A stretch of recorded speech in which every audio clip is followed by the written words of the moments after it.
السلام عليكم متتبعين قناة أحمد بن وهران.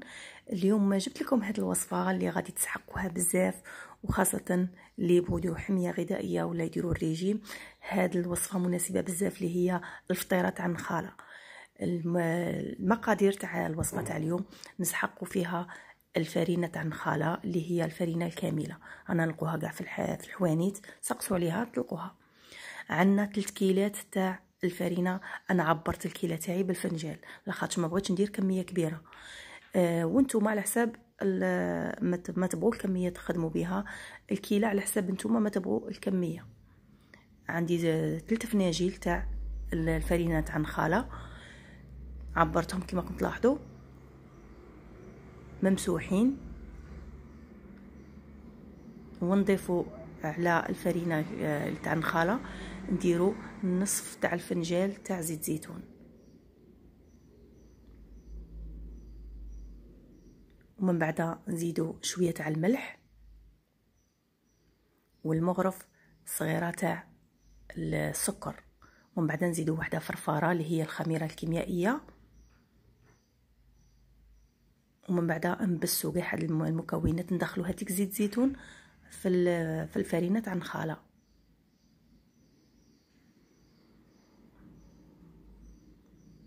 حتى نوصلوا لهاد قبضي هكا زايري عليها، تلقيها كيما هكا تلايمت عندك، عارفي بلي الوصفه ناجحه.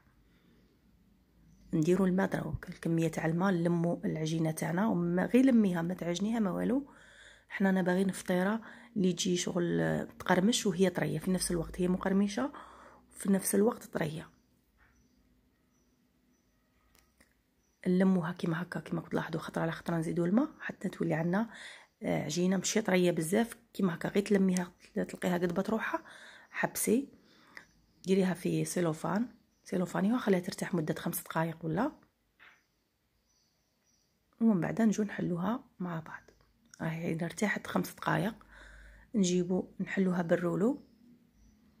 تبغي ديري خبزه كبيره ديريها خبزه كبيره، تبغي ديري 2 خبزات كيما هكا كيما انا درت ديري كيفي. هاد الفطيره تجي شابه بزاف، بنينه لواحد الدرجه، خاصه اللي يبغوا زيت زيتون ويبغوا تجي روعه. نحلوها على شكل دائري، ورانا محمين الطاجين تاعنا حميناه مليح، ونقصوا النار، ما ديروش نار قاويه في الطاجين، وما نديروهاش غليظه بزاف وما نديروهاش رقيقه بزاف، نديروها وسط. انا حليت معكم الحبه الاولى كما تلاحظوا،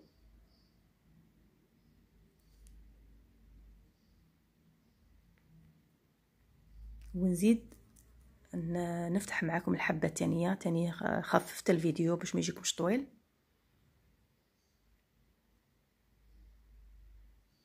نفتحوا الحبه الثانيه تاني،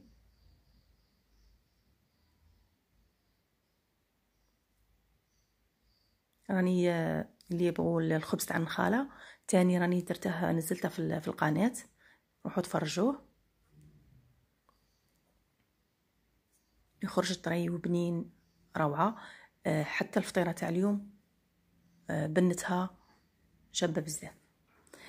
كيما شتوني انني نرفد فيها الخبزه كيما هكذا نرفدها. كاين اللي ما تعرفش دير بابي كويسون من تحت وترفدها هكا بالبابي كويسون، اللي مبتدئين اللي ما يعرفوش ديروا بابي كويسون، ولا نلوي عليها الرولو كيما هكذا وفوتيها في الطاجين.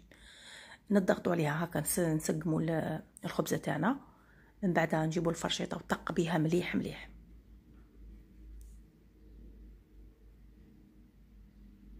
نثقبوها غايه باش هكا ما تخرج لكمش معجنه وغادي تجيكم خفيفه لاخاطش فيها الفرفاره.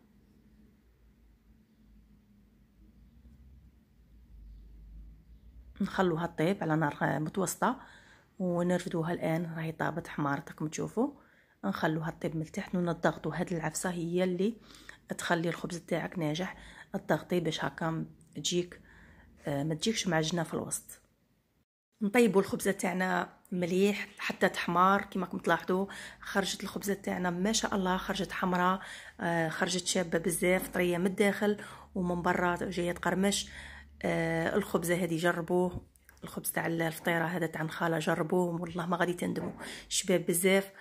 وهذه الفطيره مليحه اللي مرضى بالسكري اللي فيهم السكر، وحتى الاطفال الصغار ياكلوها تجيهم بنينه. انا خدمت 2 خبزات حتى ولادي كلاو منها، ما فرقوش ما بينها وبين الفطيره تاع الفرينه العاديه. ان شاء الله تعجبكم الوصفه وتبارطاجوها وتدعمونا بالجيم وبالبارطاج، وديروا لنا تعليق شباب هكا باش تشجعونا. وما بقى لي غير نقول لكم شهيه طيبه، ونتلاقوا ان شاء الله في الفيديو الجاي ان شاء الله، ومع السلامه.